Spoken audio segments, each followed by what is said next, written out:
जैन साथियों, आज हम लोग इंग्लिश ग्रामर के एक बहुत ही खूबसूरत चैप्टर जिसका नाम है प्रनाउन। साथियों, नाउन और प्रनाउन ये दोनों ऐसे चैप्टर हैं जो हमारे इंग्लिश ग्रामर की, हमारे इंग्लिश की बेस है, नींव है। इसके बगैर ना आप इंग्लिश में कुछ भी नहीं कंप्लीट कर पाएंगे। ठीक है, सब आधा अधूरा रह पाएगा। इसलिए इस चैप्टर को हम लोग अच्छे से पढ़ेंगे। ठीक है, तो पहले समझते हैं नाउन क्या है। नाउन तो पढ़ेंगे आप लोग। एवरी नेम, जितनी दुनिया में नाम है, एवरीथिंग नेम इज क्या होता है? नाउन होता है। ठीक है, नाउन कोई स्थान का नाम हो, वस्तु का नाम हो, व्यक्ति का नाम हो, सब नाउन हो गया। ठीक है, अब बात करते हैं प्रनाउन का। What is pronoun? Pronoun means होता क्या है? तो देखिए साथियों, pronoun means for a noun, यानी प्रनाउंस का मतलब ही होता है नाउन, यानी जो नाउन के लिए काम करता है। किसके लिए काम करता है? नाउन के लिए काम करता है, वही कहलाता है हमारा प्रनाउन। साथियों, एक और इसका डिफिनेशन जानेंगे।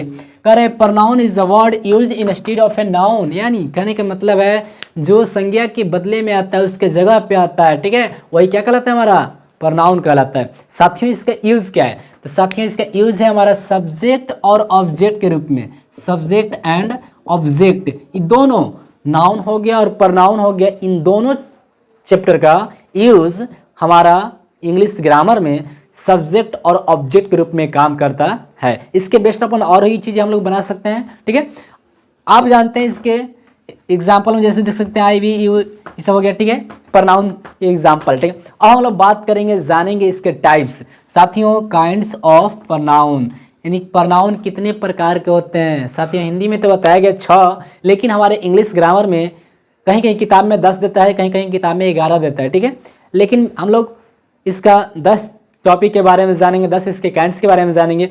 फर्स्ट ऑफ ऑल बात करेंगे हम लोग personal pronoun. What is personal pronoun? साथियों, पर्सन से ही समझ में आ रहा है किसी व्यक्ति के बारे में। ठीक है, इसका होता है क्या? पुरुषवाचक सर्वनाम। इसका होता है पुरुषवाचक, पुरुषवाचक सर्वनाम। जी हाँ साथियों, आप जानेंगे पुरुषवाचक होता है क्या है। ठीक है, तो all person, all person, all person समझ रहे हैं? पर्सन आप पढ़े हैं?